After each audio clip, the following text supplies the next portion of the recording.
The shoplifting epidemic in this nation continues apace, and if that's not depressing enough, children and women are trafficked into Britain to steal to order for criminal gangs. They're draining billions from the economy and damaging all sorts of places of business into the bargain. I'm now joined by former police superintendent for the Metropolitan Police, Leroy Logan, and former Met DCI, Mike Neville. Very good evening to both of you guys. Leroy, let me start with you.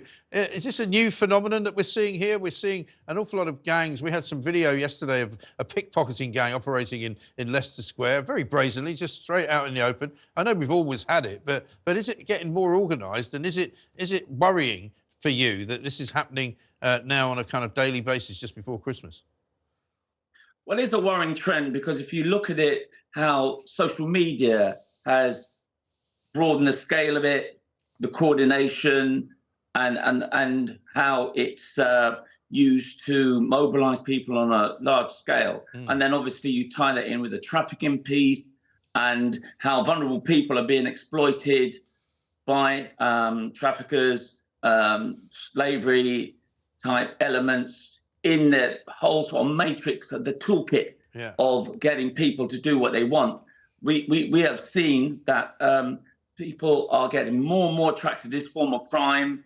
I think in a lot of ways because it doesn't reflect a strong penalty in the courts. And I remember one of the things that Suella Braverman spoke about was, you know, these crimes should be a higher priority. And I actually agreed with her on that because, you know, that these sort of crimes in the past are not given the importance that it should. So it has to be a higher priority because it's getting large scale, organized, cross-border crime gangs who are taking advantage of a large group of people through social media. Yeah, I mean, that is the problem, Mike, isn't it? Because what we're going to see, if this is something that people know that they can get away with, they're just going to keep doing it because the shopkeepers are going to be the ones that suffer. I mean, never mind the money that's disappearing from the economy. I'm more concerned about the individual shop owners because we're going to end up like some places in parts of America where you're not allowed into the shop until you've shown that you're not actually up to no good. You're only allowed in one at a time, or they've got some kind of bars on the windows and you have to buy things through that.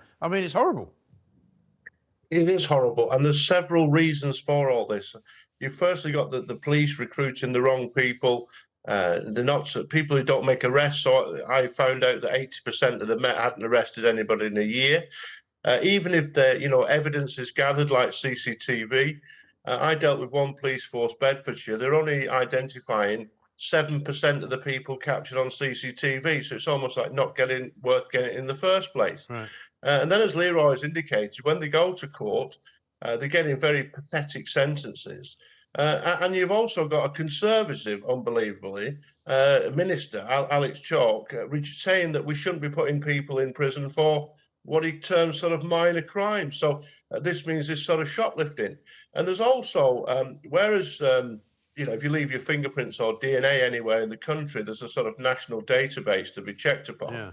There is no national database of images. So if you go around stealing in different places, even if you steal in the same place or different shops, those images are never linked. So whereas a burglar can be linked by several fingerprint marks or DNA samples, these people who are captured on camera hundreds of times doing thefts simply aren't matched together. So even if they do get caught, they're only being done for one crime. So it's a whole series of things which, in the end, it makes it feel unsafe to go out to the shops, and it shouldn't be like that. And of course, we all suffer because the prices go up because people are just brazenly stealing hundreds and thousands of pounds worth of goods. And what kind of society is it where people who are decent and hardworking see others just taking things and walking out of shops? It just becomes anarchy in the end, doesn't it? Yeah. It's really bad. Well, it really does. I mean, and Leroy, I mean, where does all this stuff end up? Because, I mean, I assume it must not leave the country. I don't know whether they're that organised that they're putting it, into sort of trailers and driving it back across to Europe or something. But where does this stuff all end up, and how do they make money selling it? Well, unfortunately, there is an underground market. You've got a black market, people who will buy things, the old back of the lorry type scenario, even through social media. I think social media cannot be underestimated in its way in which it coordinates crime on a massive scale.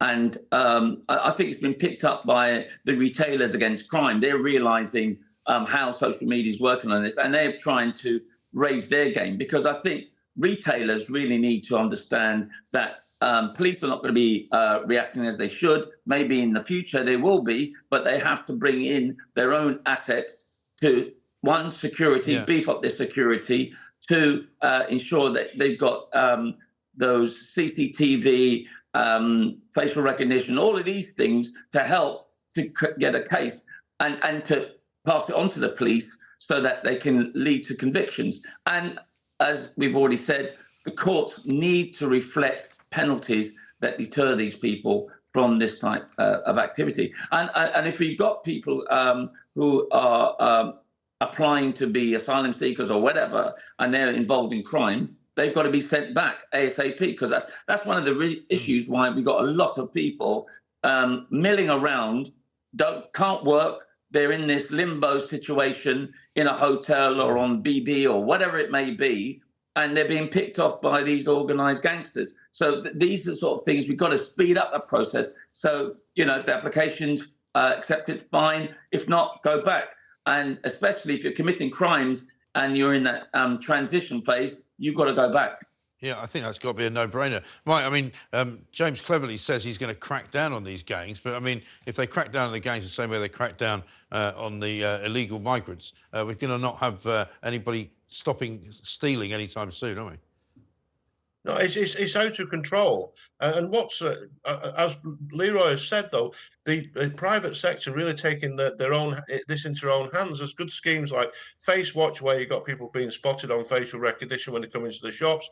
A guy called Dave McKelvey runs a good scheme, My Local Bobby, where they have the local police officers there. And I mean, even with him, he quoted a case where, you know, they actually found a shoplifter who was wanted on warrant for the court. They took them into Croydon police station and said, look, this person is actually not only guilty of shoplifting, but the court has issued a warrant. And no one would arrest them from the police station. It's absolutely out of control. And another example I could give, that a former PC from Avon and Somerset Police in Bristol, his caravan was stolen. It's not shoplifting, his caravan was stolen. It was on a tracker. He traced it to a traveller site. No one would go and get it. He saw it moving all the way up the motorway. And in the end, it was recovered and no one was arrested. But it's just, I think people just feel that the police are not interested in catching criminals at the moment. Right. And it's really bad, and it makes people, as I keep saying, unsafe, and that's not good for our communities. No, absolutely not. Leroy, Logan, Mike Neville, thank you very much indeed. That is the latest update on what we're calling, you know, lawless Britain, because it really does seem as though in certain parts of the country, and in most parts of the country, really, that there is no response from the law enforcement officials that are supposed to be helping you out.